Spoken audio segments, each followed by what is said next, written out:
and say hello. We are live. Welcome to this Meet the Miniaturist live stream. I'm going to bring up my special guests in a moment, but in the meantime, while we wait for folks to join, please do say hello and tell me where you're joining from. I see some familiar names. Great to see you guys. Hi, Susan, Dave, Charlene. Yay! So let me go through some of the things that are happening before I bring up my guest.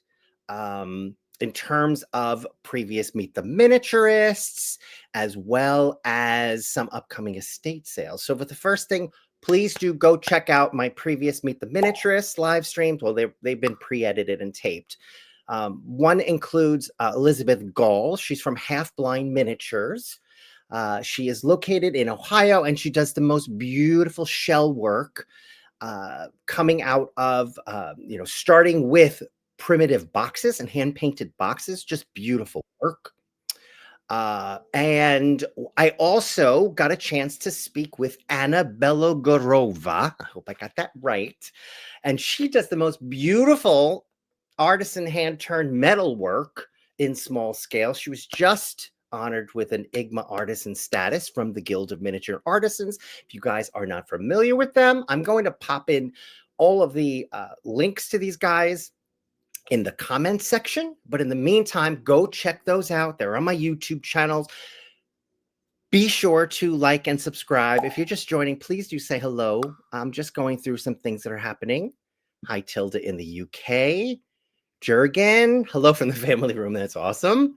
So what else? So actually, both these artisans that I just had a chance to chat with in recent Meet the Miniaturists are both going to be at the upcoming Guild show, which is happening in Hasbrook Heights, New Jersey next weekend. So if you guys haven't made plans to go, there's still a chance to go and make some flights if you don't live around here.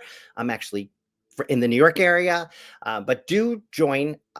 You look into going to the Guild show and seeing some of these artists that I was able to chat with in a Meet the Miniaturist recent Meet the Miniaturist broadcasts, podcast, video podcast. I don't know what to call it. It's a podcast. It's a live stream.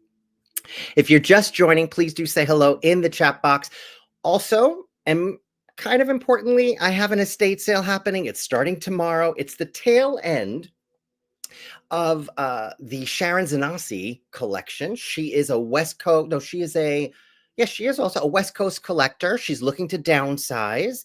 And so this is the fourth part of four, part of the estate sale of lots remaining that if you're looking to shop and buy, please go take a look at that. I'm going to populate all of those in the chat box, which I just did.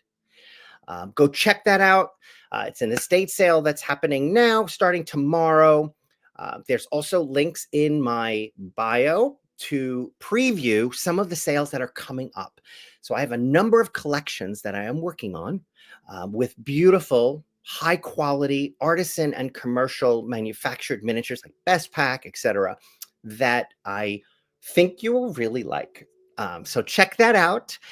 In the meantime, if you are looking to downsize or sell a collection on behalf of somebody you might be working with or a family member, please do reach out. Again, my information is in the chat box, and so you can go check that out. So with that, I would like to introduce our very special guests. Andrea Stark and Robert Dawson. Andrea, I'm familiar with. She has been on previous Meet the Miniaturist to sort of tease what we're going to get a full look at today, which is this absolutely beautiful French chateau, which was built in collaboration. It was built by Robert Dawson in collaboration with Andrea Stark, and we're just amazed and excited to have them both with us. Hi, Robert. Hi there. Hi, Andrea. Absolutely thrilled to have you guys here to talk about this awesome partnership between the two of you to create this absolutely stunning, extraordinary French chateau in 1/12 scale. So what we're going to do is we're going to get a look at the house, of course. And Robert, you're going to be able to take us through some of the inner workings, but behind, how you got to this place. But I think I think what people I think would love to hear, and I know I love to hear, is sort of how this partnership sort of came about. What comes first, the vision, the discussion. So why don't we talk about the very, very first rumblings of this vision, before we do a deep dive into seeing the house and seeing all these wonderful photographs and video that Micki Stark was able to do, your son, collaborator on the creative piece. So thanks and shout out to Micki on that. So tell us, how did this start, guys? How did this all start? I don't know who wants to go first. So I for me, it started with an email from Andrea saying, would I be interested in building a structure for her? I think was the word she used. She said that she was looking for something quite romantic, quite full of light. She promised that she would be a very good client to work with. She actually said she was very easy to work with and would make decisions, which was great news. And we kind of rolled on from there, really. I mean, it was a process. Once we made the initial contact, I always said yes, would love to do it, be interested.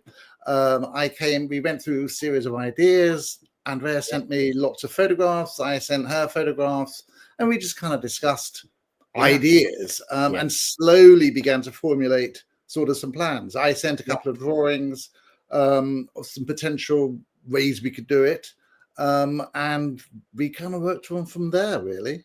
Yeah. Andrea, what's your memories of it? Yeah, I mean, I think I missed asking this part, but talk a little bit about your area of expertise. How do you categorize what you do?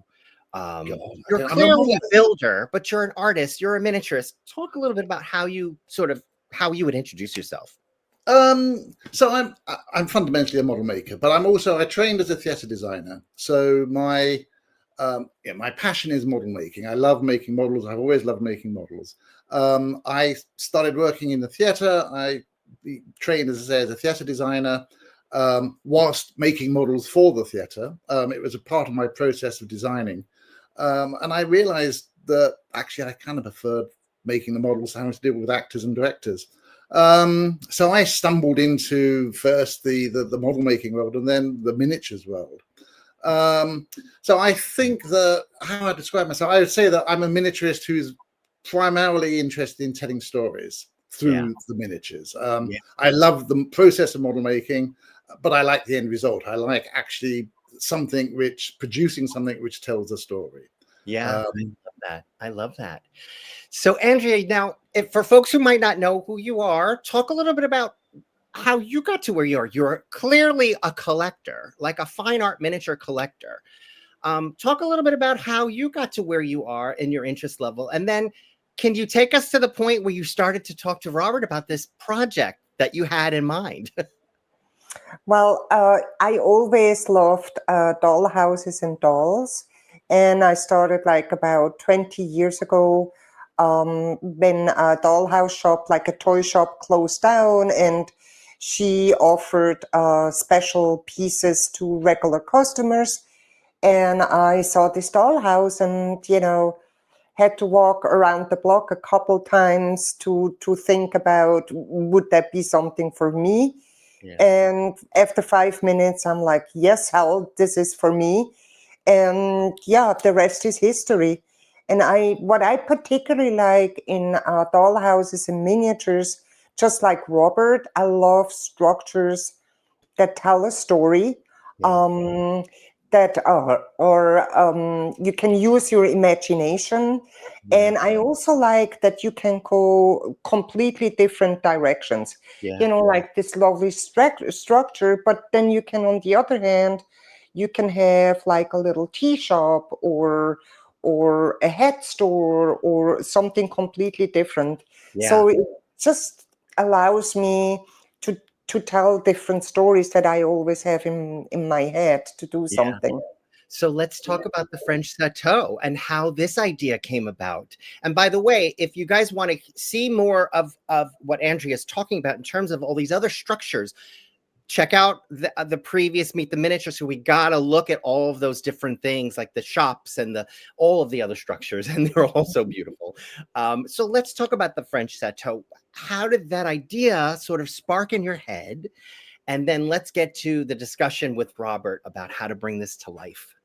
So, my initial idea was the story I had in mind was kind of the maitresse of like a richer French gentleman, and he would build her a house, and in kind of like outside Paris. I wanted it to be very full of light, elegant, sophisticated, but a little bit toned down, not over the top glitzy. Yeah. So I started researching a couple builders because with this project I wanted to work with someone I hadn't worked before with.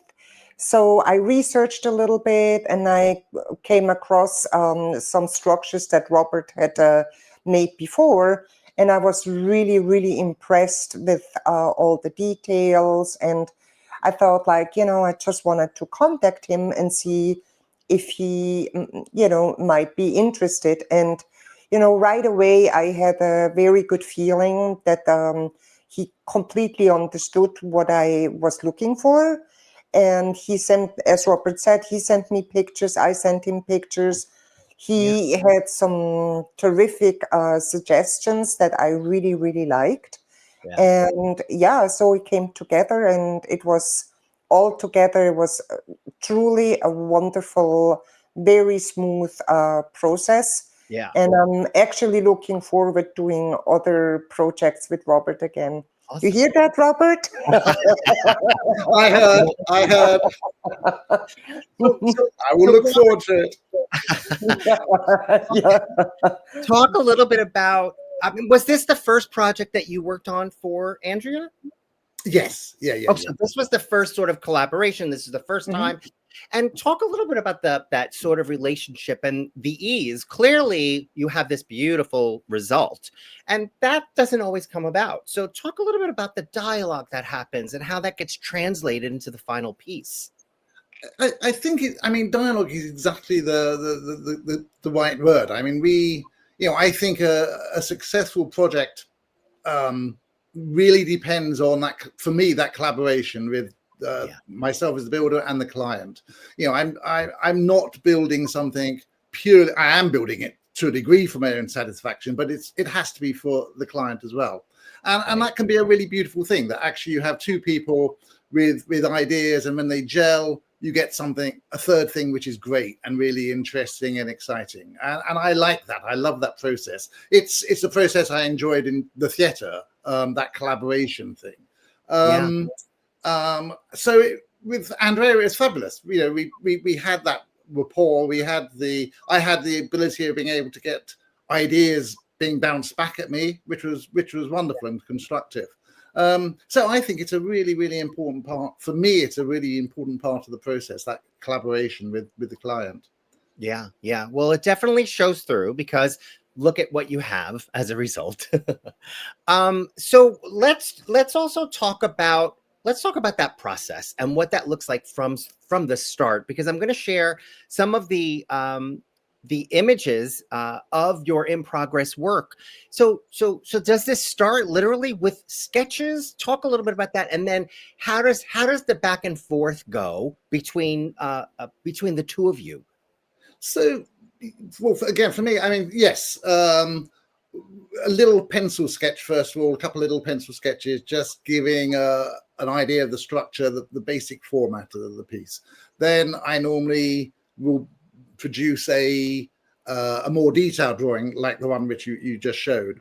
From that, I would start making a maquette, small scale maquettes, series maquettes.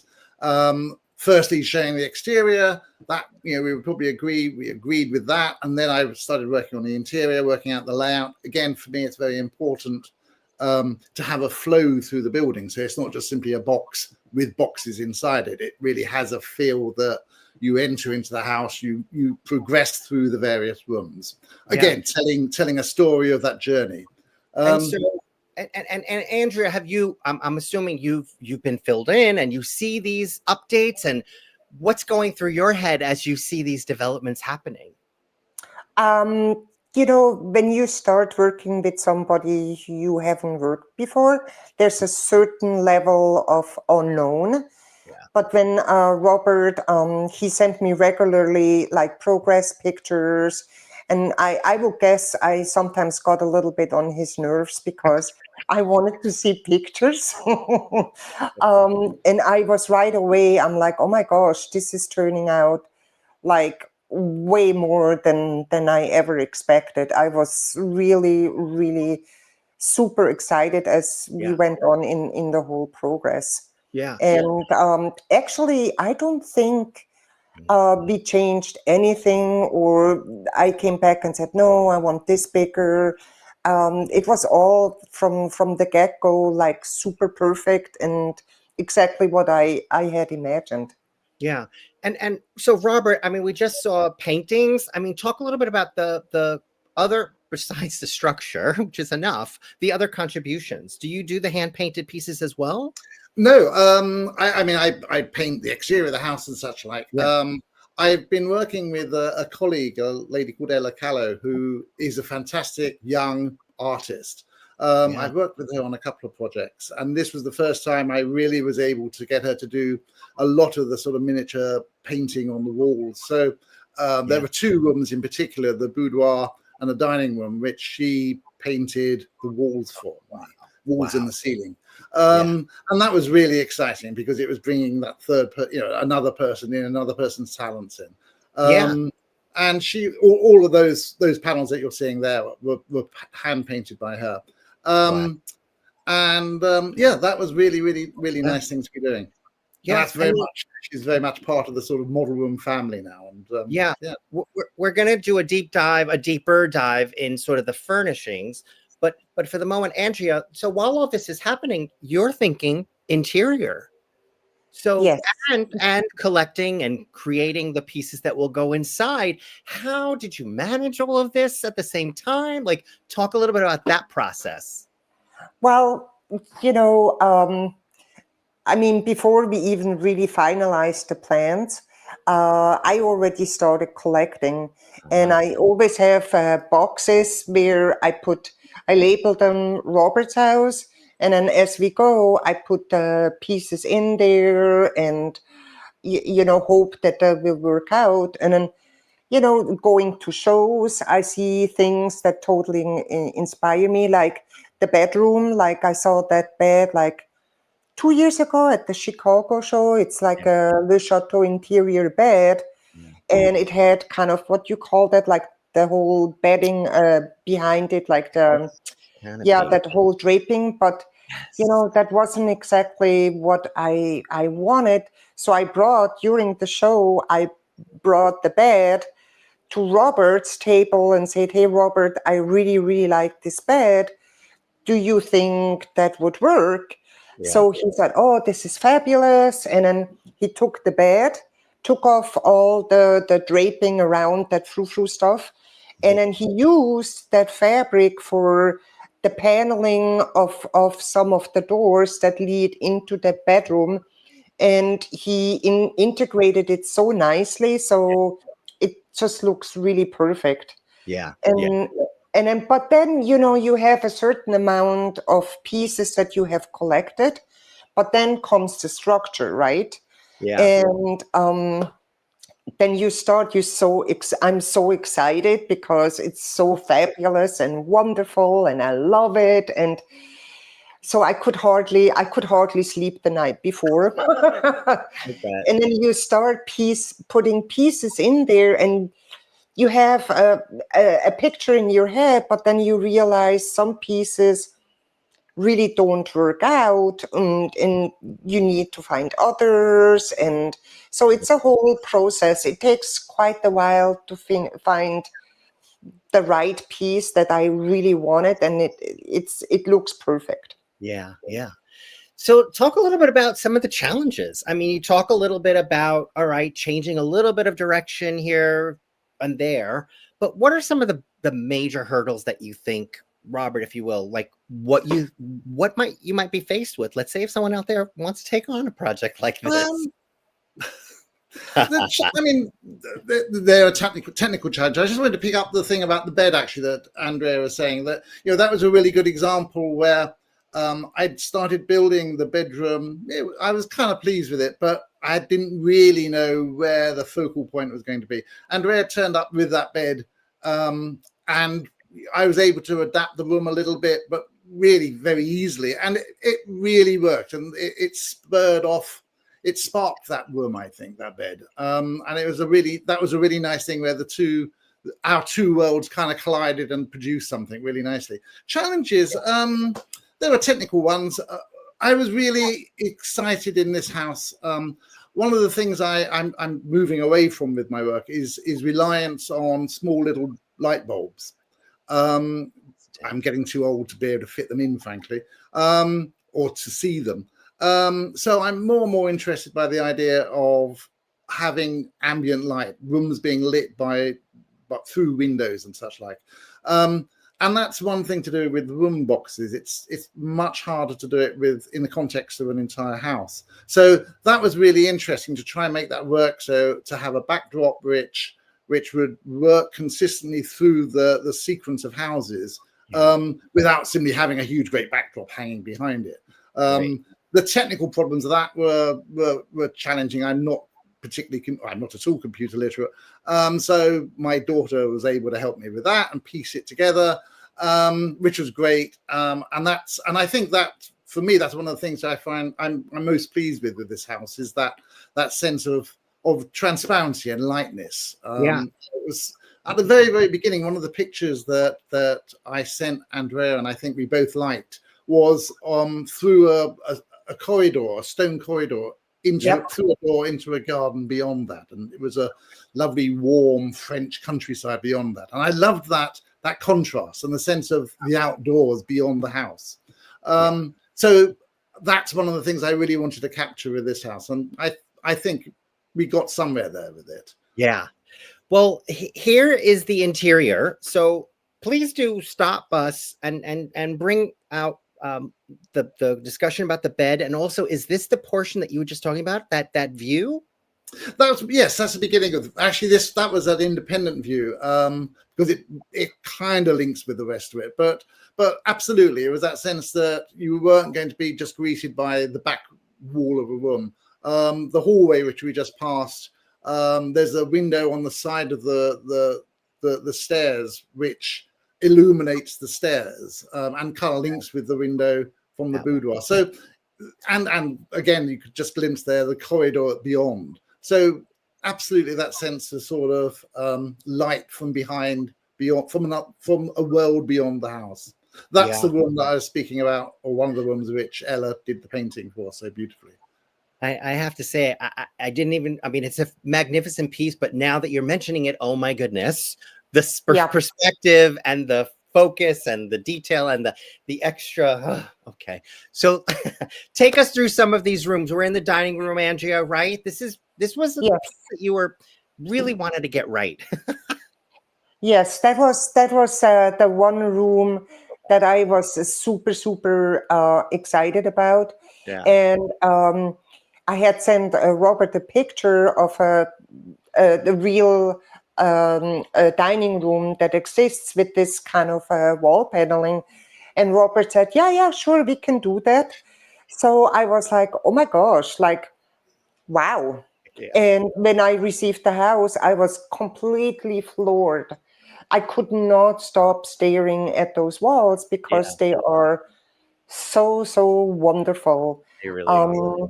So my challenge, to come back to your question before, was because the structure is so beautiful. Yeah. I felt like a certain pressure that I typically don't feel. I wanted to furnish and decorate it like perfectly and make Robert proud. Oh, because I appreciated so much, like what he did.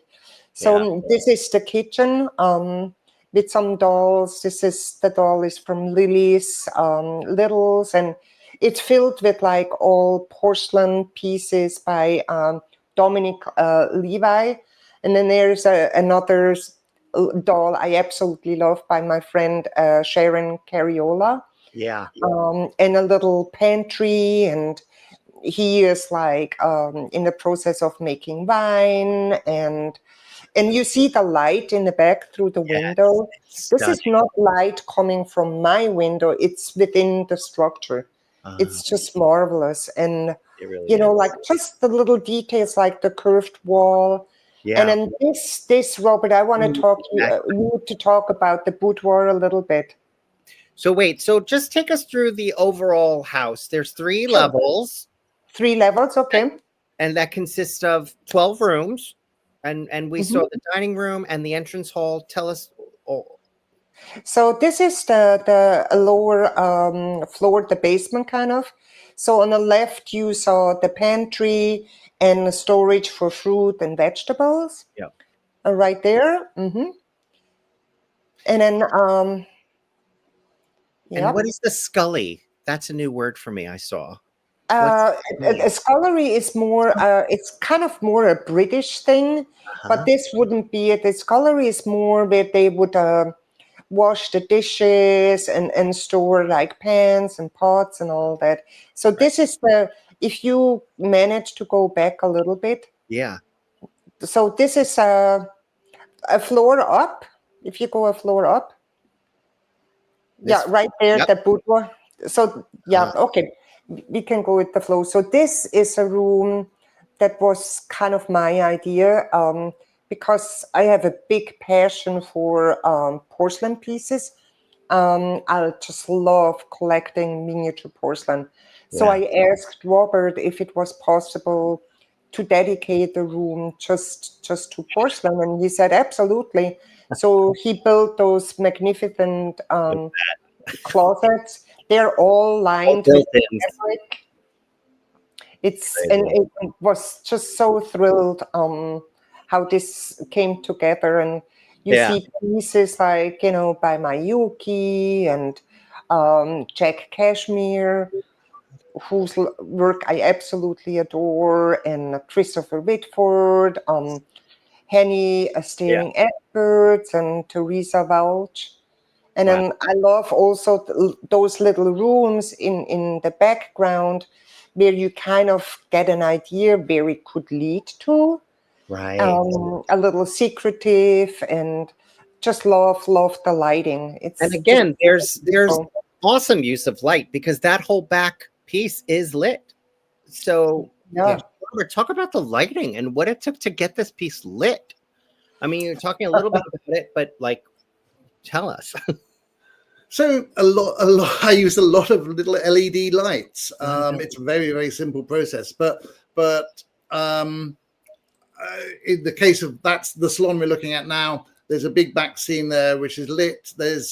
It's a theatre thing. It's that idea, looking through windows, seeing a space beyond that, and hinting. So you probably can't see it there, but there's a balustrade beyond the windows, and a suggestion that there's a balcony, and the trees beyond that, and the trees link up with the trees below, so that actually, if you stand away from the house, it makes sense that there's this garden which flows through the houses. I mean, it's just talking about the furniture. The porcelain room in particular is a great example that it's a room that I love seeing it now with all the porcelain in it, because when I sent it to Andrea, I was very pleased with it. It was a room, but it's an empty room, and it has potential. But wow, it looks fabulous now, and it has warmth and it has character, and it feels like someone has lived there, and that's tremendous. Yeah. Can we just talk about that? The fact that this is a round piece. I mean, it's just beautiful. So this was a room which was based on a room by Herbert Gavici, owned it, a house in Paris. And I mean, how I tend to work is I look through a lot of books on French architecture and I see rooms and think, oh, I'd like to make that. And this was one of those ones. It was a big double-page spread in a book, and I thought that would make a really nice salon. And that was it. It really does. And all of the flooring is just stunning. Okay, so this is the salon. This is the salon, Andrea, right? Yes, it is. And This is a big salon that actually gave me a little bit of a headache because it's you would think like, a big space is easy to decorate, yeah, but like you don't want the furniture to get lost in it, but you also don't want to overcrowd it. yeah. So I think I rearranged that sofa and those chairs like at least 30 times till I got like, okay. And I think Micki got like, yeah, it's fine. And I'm like, no, it's not. It doesn't look right. So it was actually quite difficult. I bet. I mean, you think because you have all the space, but you have to fill it, and then it has to be filled correctly. Yes, you have to fill it and you don't want to overfill it. So which I hope I didn't. So that but looks great. I love it. I love it. And again, I can just say that I think that that's how you furnish that room is lovely because it again has stories in it. You look into the room and you see the figures, and there's an activity happening. And it's not dramatic. It's just really interesting. It sucks you into that room. I think it really does. Which is fabulous. And I think despite miniatures need a chance to breathe, to have their own space to breathe. And I think the way you've placed the objects, they all are allowed to sort of be and present themselves in the best way. Just beautiful. It doesn't to me, it doesn't feel like a showcase. It feels like a room which has been lived in and which the furnishing has been moved around by the occupants, and it's a comfortable space to live in now. For sure. Oh, perfect. That's exactly, what I was trying to achieve. I love the feedback. Thank you. Yeah. It definitely feels like there's a snapshot in time, which we love for miniatures to do, and to your interest in creating that special time. It does it. It does it. Really that's good to hear. So, okay. So now is this the winter garden room? What is? Yes, it is. Yeah. Yeah, I love, I had envisioned right away like palm trees in the back there. So Jeanette Buchholz from Germany, she made those. And once I got the palm trees, I was like, okay, this is perfect. I love it. Yeah, it really is. It's a lovely room. I think it was, for me, this was probably the trickiest room because when Andrea first talked about it, it was the one room which I didn't really have a clear view of. And in fact, we ended up, we changed the color at least once of it because it just, but again, we both looked at it and thought, actually, you know what, this doesn't work. So now I think it looks great. I'm really, really pleased. But in a way, it's been realized beyond what I imagined because I couldn't really get a grip on this room until when I see it now, and it looks fabulous. Yeah, everything is beautiful. And are those tile floors? Are they faux painted? What are they? They're hand painted. It's card, which is hand painted, but nice, beautiful. Okay. Can we talk for a second also about all the light fixtures in there? They're all by already Marceline, I think, right? Yes, Marceline, of Monster Art. And they're, especially in the dining room, some of them are just so beautiful. It's like really blown away by it. Really exquisite work. For sure. Absolutely. All right. So now we move up to the third level. Tell us what rooms are up there and what we are seeing. Yeah. So this is kind of like a little bathroom. In the back, you see this chair. I was so happy with this. It's like a toilet chair.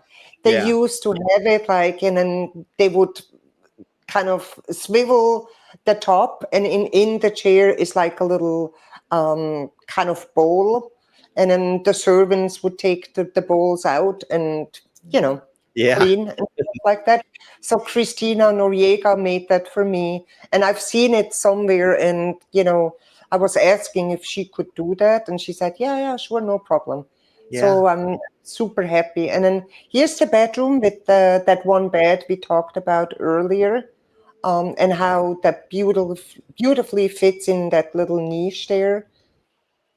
And then paintings through the house, except ones, are all by Johannes Landman. Yep. Wow. And then this is the artist room. I figured the lady of the house, on the side, paints a little bit. And I really like how that came out. Love it. Yeah. I mean, I think that's just That was the fun room. beautiful. I mean, we could spend days and days and days just in every room. Just every room. It's just incredible. It's interesting hearing you, talk about now seeing it come to life. And I mean, I'm sure it's bringing up, oh, wow, look at how this comes together, like the porcelain room. What's most surprising to you, Robert, seeing all this and talking about it now and yeah, just talk a little bit about that. I mean, it's not surprising, because having built up a relationship with Andrea, I knew her taste, or had some good idea. I had every confidence this was going to be a very beautifully dressed house.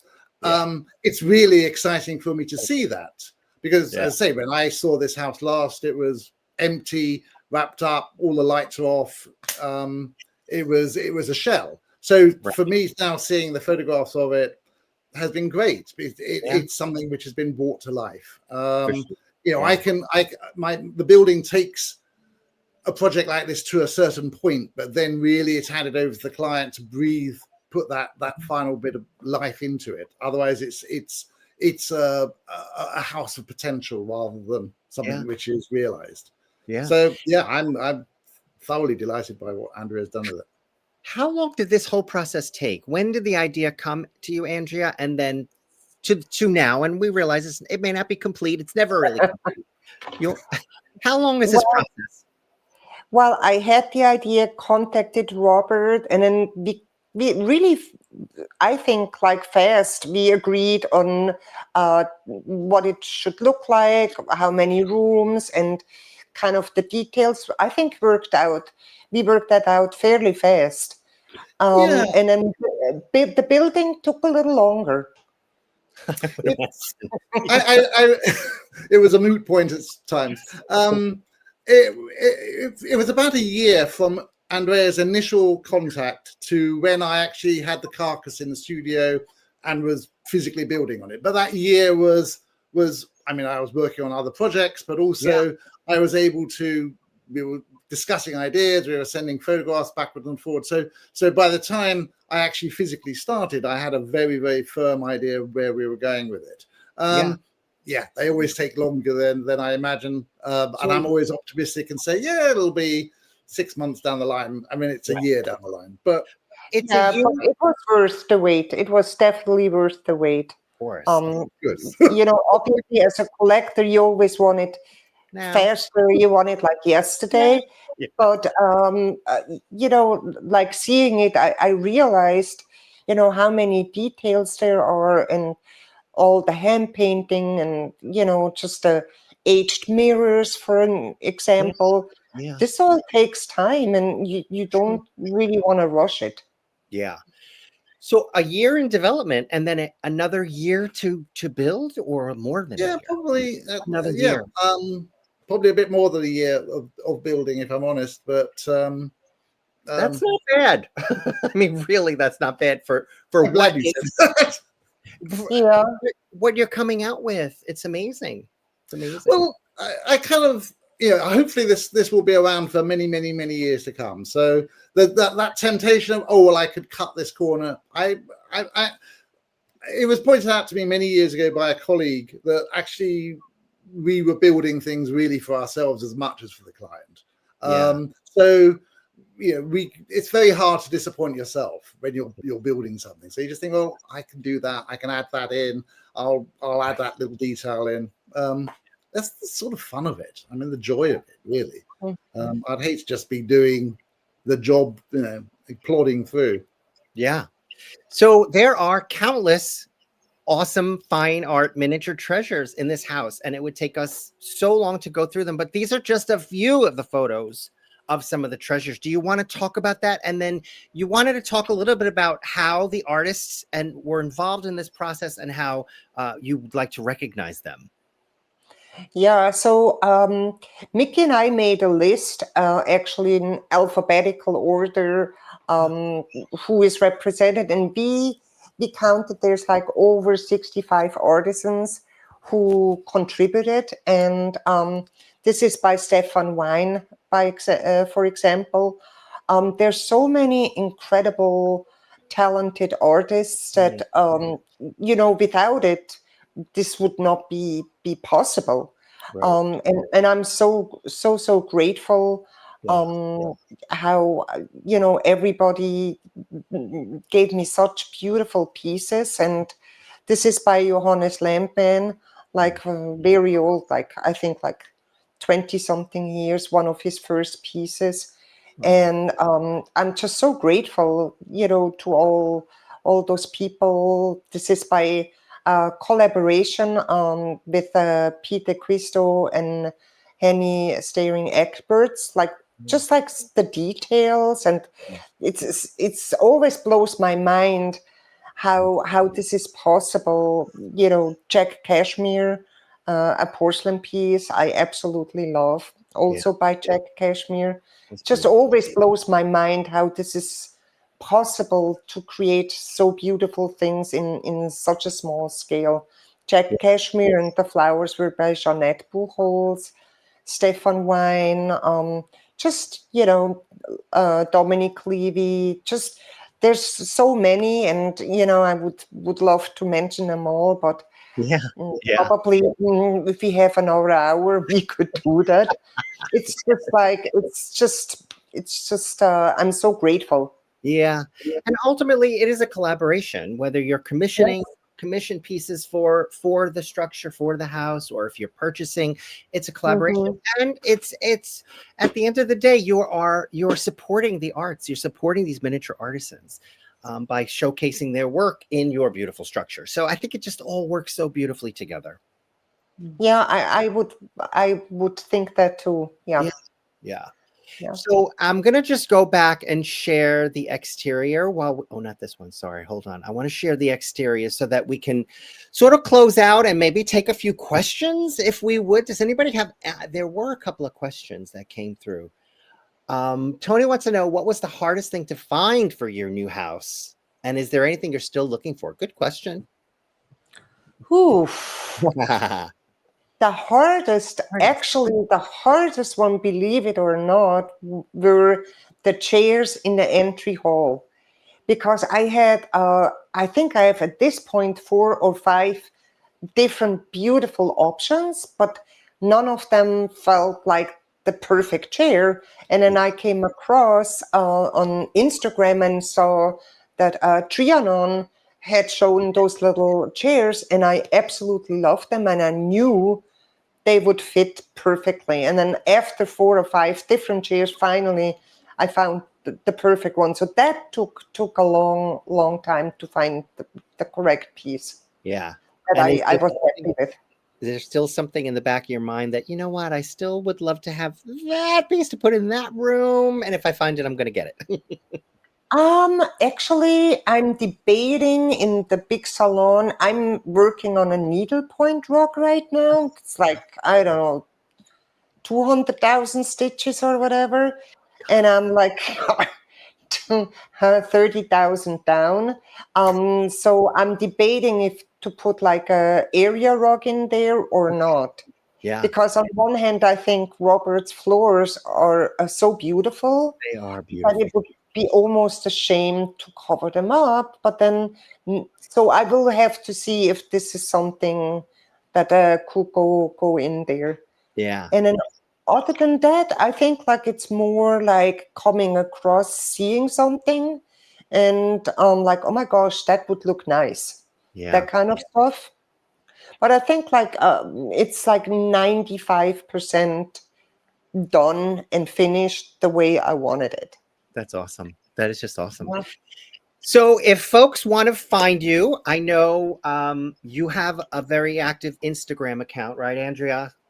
Where you post a lot of your treasures and you post details about the artist. So it's really a wealth of information there, which is fabulous because it's also a service. Because and it's also a historical, you know, it's getting everything down on paper so people know what's going on. And then we have one more question and then we're going to wrap up. Robert, what was the most challenging part to build? That's a great question. What was the actually probably the doors, those front doors.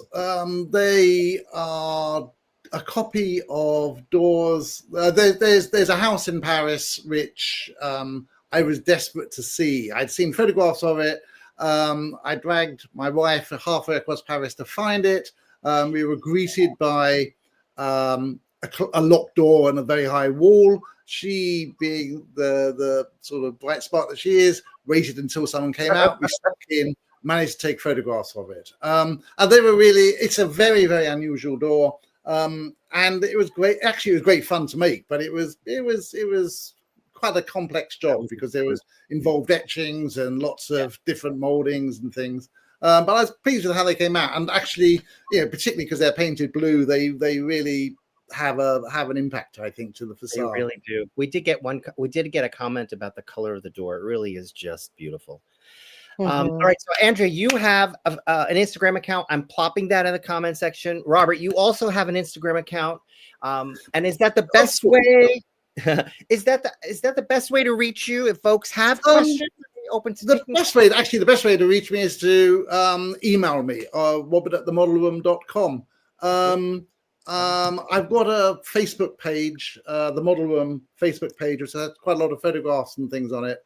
But yeah, right, drop me a line. All right. I'm always happy to get emails and always try and reply to them. Yeah. Well, guys, this has been absolutely fabulous and a wonderful treat to actually see and hear from both of you. I mean, I think this partnership it shines through so brilliantly with the results. So thank you. Real treat. Thank you for sharing that. And thank you for coming on. And thank you, everybody at home, for watching. I really appreciate it. Yes, thank you. Enjoy the rest of your day. Thanks. You Take care now. Good to see you. Bye. Bye-bye. Bye.